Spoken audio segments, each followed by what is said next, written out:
मेरे बिल को प्रस्तुत करने के बाद श्री मनीष तिवारी से लेकर श्री राजू बीस तक सभी दलों के 48 सदस्यों ने पक्ष और विपक्ष दोनों के इस बिल की चर्चा में हिस्सा लिया है।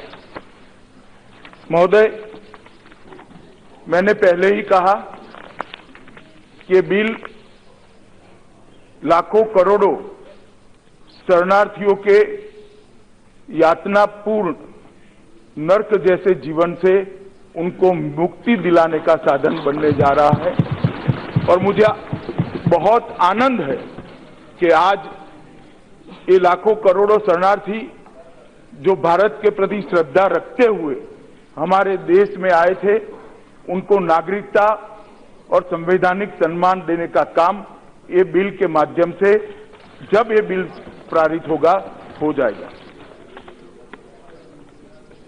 अध्यक्ष जी, काफी सारे सदस्यों ने इसमें हिस्सा लिया है। बहुत सारी चीजों का रिपीटेशन भी हुआ है, मगर मैं एक एक कर सभी का जवाब जरूर देना चाहता हूं, क्योंकि ये बिल के बारे में जो अपप्रचार हो रहा है, जो भ्रांति फैलाई जा रही है, मैं नहीं चाहता कि इस बिल के माध्यम से, इस सदन की चर्चा के माध्यम से भारत के किसी भी कोने में वो भ्रांति फैले, ना वो भ्रांति टिक पाए। माननीय सदस्य प्लीज, उनके प्रॉब्लम है, उनकी समस्या है।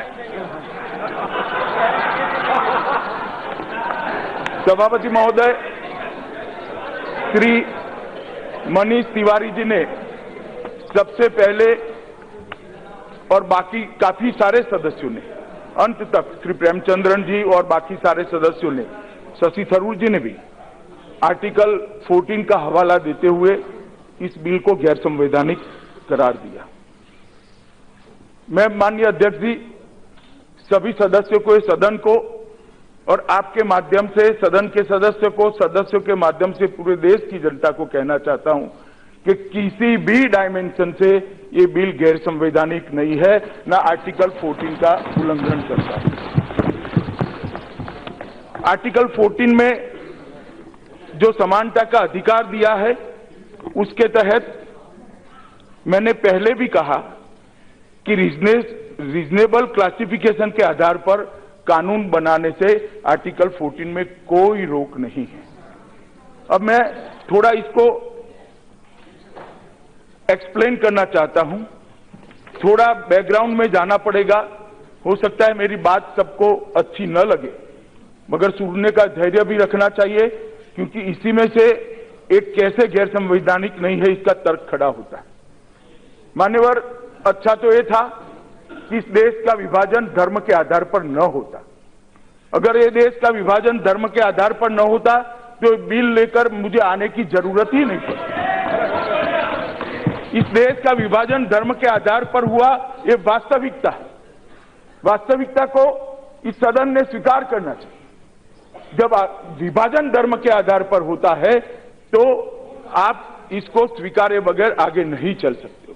धर्म के आधार पर विभाजन हुआ, जिस हिस्से में मुस्लिम भाई ज्यादा रहते थे उस हिस्से में को पाकिस्तान के नाम से अलग देश बनाया गया और भारत का बचा हुआ हिस्सा भारतीय संघ के नाम से प्रस्तापित हुआ, जो आज हमारा भारत देश है। आगे चलकर पाकिस्तान के में भी पश्चिम पाकिस्तान था और पूर्वी पाकिस्तान था, वो बांग्लादेश में तब्दील हुआ, मगर बीच में एक विभीषिका आई। दोनों ओर से शरणार्थियों का आना जाना, मार काट, बलात्कार, लूट, ढेर सारे परिवारों ने यातना को झेला है।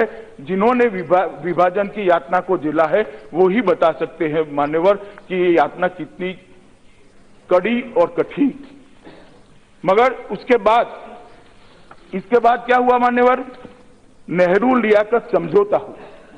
1950 में दिल्ली में एक नेहरू लियाकत समझौता हुआ और वो समझौते के तहत ये निश्चित किया गया कि दोनों देश अपने अपने अल्पसंख्यकों का ध्यान रखेंगे। भारत भी रखेगा, पाकिस्तान भी रखेगा और बाद में बांग्लादेश बना। मान्यवर, मैं ये सब इसलिए बताता हूं कि ये जो बिल लेकर सरकार आई है इसकी एक पृष्ठभूमि, और ये दोनों देशों के सरकारों ने एक दूसरे को विश्वास दिलाया था कि पाकिस्तान के अंदर जो हिंदू, सिख, बौद्ध, जैन, क्रिश्चियन, पारसी हैं, उनके ही पाकिस्तान ध्यान रखेगा। यहां पर भी जो माइनॉरिटी है, मुसलमान है, क्रिश्चियन है, पारसी है, बौद्ध है, जैन है, उसका हिंदुस्तान ध्यान रखेगा, भारत ध्यान रखेगा। मगर ऐसा हुआ नहीं मान्यवर, ऐसा हुआ नहीं। मैं उस पर बाद में आऊंगा, मगर 1950 का नेहरू लियाकत समझौता मान्यवर धरा का धरा रह गया। अब मैं जरा जिन 3 देशों से लघुमती को हम नागरिक बनाने का वादा इस बिल के माध्यम से कर रहे हैं, माइनॉरिटी को नागरिक बनाने का वादा कर रहे हैं, वो 3 देशों के संवैधानिक स्टेटस पर जाना चाहता हूं, उनके राज्य की स्थिति पर जाना चाहता हूं। मान्यवर, Afghanistan, Islamic Republic of Afghanistan के अनुच्छेद 2 में निम्नलिखित प्रावधान किया है। पवित्र धर्म इस्लाम इस्लामिक रिपब्लिक ऑफ अफगानिस्तान का धर्म है, मतलब वहां पर इस्लाम को राज्य के धर्म के रूप में मान्यता दी है। Pakistan, Islamic Republic of Pakistan के संविधान के अनुच्छेद 2 में लिखा गया है, पाकिस्तान राज्य का धर्म इस्लाम होगा। बांग्लादेश जब बना तब तो उसका संविधान सेक्युलर था। 77, 78 और 1988 में इसमें बदलाव किया गया और इसमें लिखा गया रिपब्लिक का राज्य धर्म इस्लाम है। ये तीनों देशों के अंदर राज्य धर्म इस्लाम है, इसको मान्यता हमने नहीं दी है मान्यवर। वहां के मैं आता हूं, सब बोलूंगा भाई, एक एक चीज का जवाब दूंगा, बाद में आपको चाहिए तो कल सुबह तक बैठूंगा, मुझे टोकिए मत। मान्यवर, ये तीनों राज्यों के देशों के जो धर्म संविधान के अंदर लिखे गए हैं वो बताना इसलिए जरूरी है कि वहां पर माइनॉरिटी को न्याय मिलने की संभावना इसी से क्षीण हो जाती है, लगभग समाप्त हो जाती है। मान्यवर, उसके बाद में मैं क्या हुआ डिटेल में बहुत सारे सदस्यों ने बताया है, कितनी प्रताड़ना हुई, कैसी घटनाएं हुई, वो बाद में बताऊंगा। मगर ये दोनों तथ्य बताने के बाद मैं ये स्थिति से आगे सदन को ले जाना चाहता हूं कि जो उसके बाद में 40-50 साल में हुआ वो क्या हुआ। मान्यवर, 1947 में पाकिस्तान के अंदर अल्पसंख्यकों की आबादी 23%। जरा ध्यान से सुनो दादा, ध्यान से सुनो। पाकिस्तान में अल्पसंख्यकों की आबादी 1947 में 23% थी और 2011 में 23% से कम होकर 3.7% हो गई। मान्यवर, बांग्लादेश में 47 में बांग्लादेश के अंदर अल्पसंख्यकों की आबादी 22% थी और 2011 में वो कम होकर 7.8% हो गई। मान्यवर, कहां गए लोग, कहां गए? या तो उनका धर्म परिवर्तन हो गया, या तो भारत में आए, या तो मार दिए गए, या तो प्रताड़ित कर भगा दिए गए। मैं पूछना चाहता हूं, जो लोग विरोध करते हैं, ये माइनॉरिटी का, ये अल्पसंख्यक जो हिंदू, सिख, बौद्ध, ईसाई, जैन, पारसी है, क्रिश्चियन है, इनका दोष क्या है? क्या दोष है उनका? उनको इस प्रकार से छीन कर दिया गया। हम चाहते हैं मान्यवर कि उनका अस्तित्व बना रहे और सम्मान के साथ दुनिया के फर्ज है। मान्यवर, इनको बिठा दीजिए, इनको बिठा दीजिए। और मान्यवर,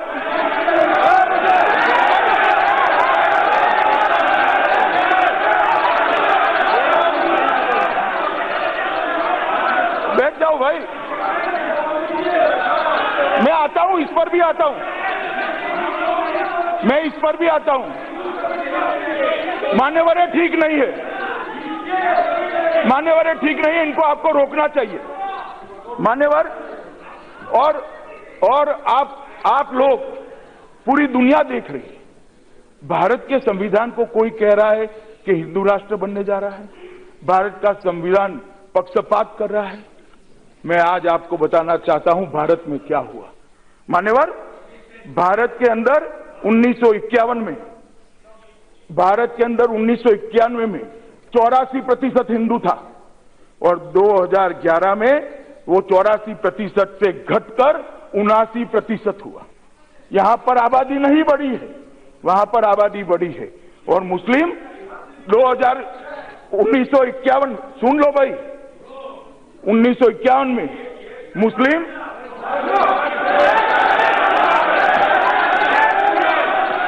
मान्यवर 1951 में यहां पर मुसलमान 9.8% था, आज 14.23% है। हमने किसी के साथ धर्म के आधार पर भेदभाव नहीं करा। और मैं इस सदन को विश्वास दिलाना चाहता हूं, आगे पर भी धर्म के आधार पर भेदभाव नहीं होगा, इसका मैं सदन को विश्वास दिलाना। परंतु धर्म के आधार पर अगर पड़ोस के देश के अंदर धर्म के आधार पर वहीं की अल्पसंख्यकों के साथ अत्याचार हो रहा है, प्रताड़ना हो रही है, तो भारत मुख दर्शक बनकर रह नहीं सकता। उनको बचाना पड़ेगा, उनको सम्मान देना पड़ेगा, उनको स्वीकारना। मान्यवर, इसलिए अब मैं फिर से आर्टिकल 14 पर आता हूं। आर्टिकल 14 में कहा गया है कि समानता का अधिकार संसद को कानून बनाने से, समानता का अधिकार जिसमें न हो ऐसे कानून संसद नहीं बना सकती। मैं मानता हूं, मगर ये कोई क्लास के लिए नहीं हुआ है, कोई एक धर्म के लिए नहीं हुआ है, कोई एक धर्म के लिए नहीं हुआ, एक क्लास के लिए हुआ है, माइनॉरिटी के लिए हुआ है। हिंदू, सिख, बौद्ध, जैन, पारसी, क्रिश्चियन, ये सारी माइनॉरिटी के लिए हुआ है। अगर इसमें से सिर्फ पारसियों के लिए करते तो आर्टिकल 14 जरूर आड़े आता मान्यवर। अगर सिर्फ बौद्धों के लिए करते आर्टिकल 14 जरूर सामने रास्ते में आता। सिर्फ हिंदुओं के लिए करते तो भी आर्टिकल 14 जरूर इसका वायोलेशन होता। सिर्फ सिखों के लिए करते तो भी आर्टिकल 14 का जरूर वायोलेशन होगा।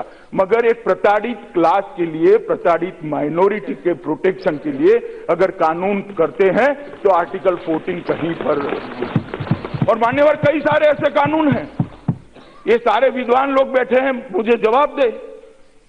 अगर आर्टिकल 14 के आधार पर ऐसे कानून नहीं बन सकते हैं तो माइनॉरिटी एजुकेशन इंस्टीट्यूशन के लिए कैसे कानून बना है अभी? तो ये बात में तो बैठ जाइए, मैं बताता हूं, बैठ जाइए, बैठे।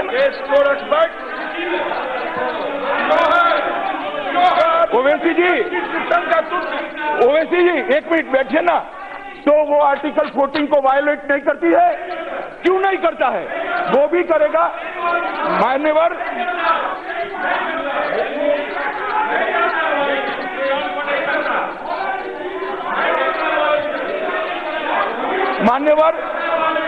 मान्यवर, मुझे रक्षण देना चाहिए। मैंने सबको सुना है, मुझे सुनना चाहिए इन लोगों को।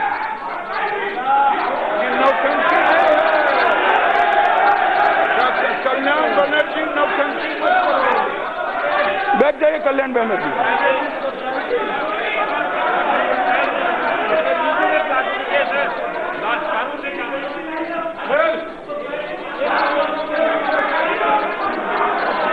बैठ जाइए दादा, बैठ जाइए। मान्यवर, ये बिल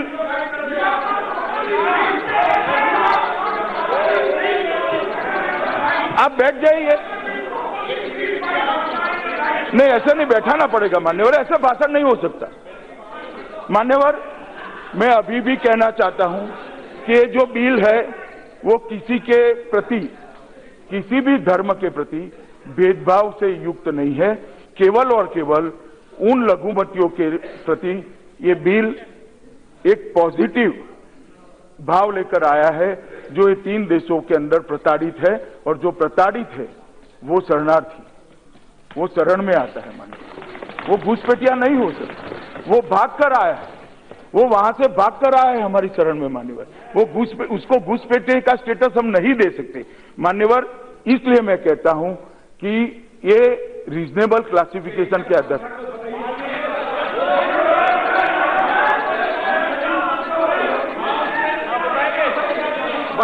बताएंगे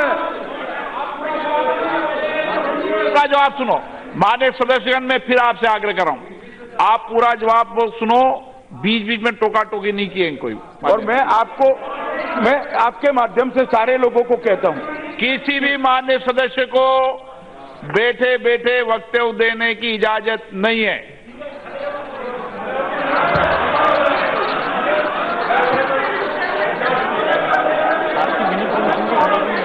हम माननीय सदस्य आसन की बिना परमिशन के खड़े होने की इजाजत भी नहीं है।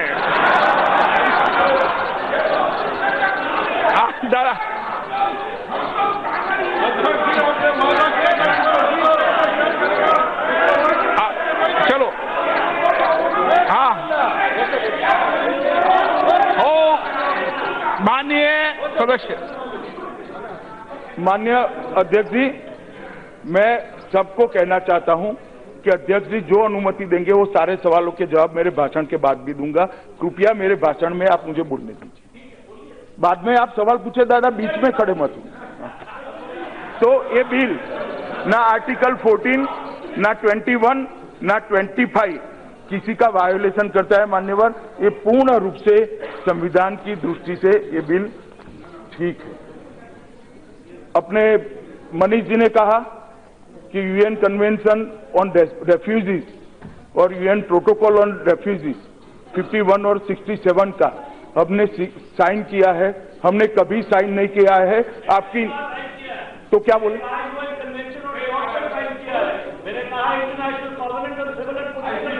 नहीं, वो ठीक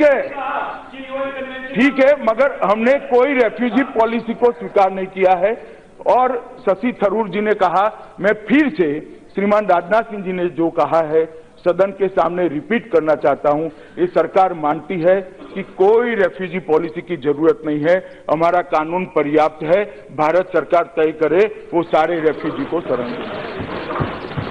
कोई रेफ्यूजी की जरूरत नहीं, पॉलिसी की जरूरत नहीं।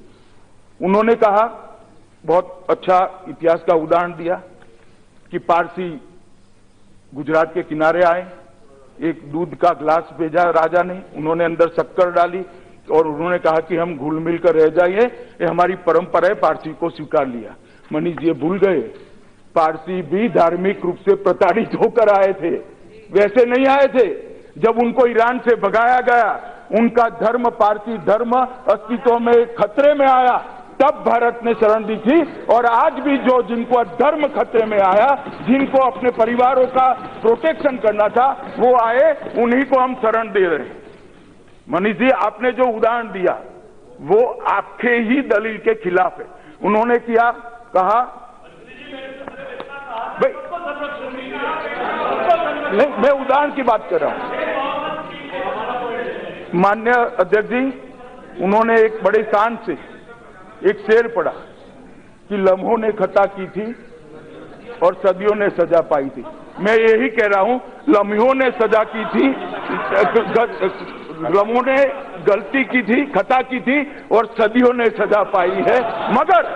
मगर अब ये नरेंद्र मोदी जी प्रधानमंत्री है, लम्हों की खता अब नहीं होगी, ना सदियों तक सजा प्राप्त करने का मौका आएगा। मान्यवर, ये खता हम नहीं करने वाले, ये खता हम नहीं करने वाले हैं।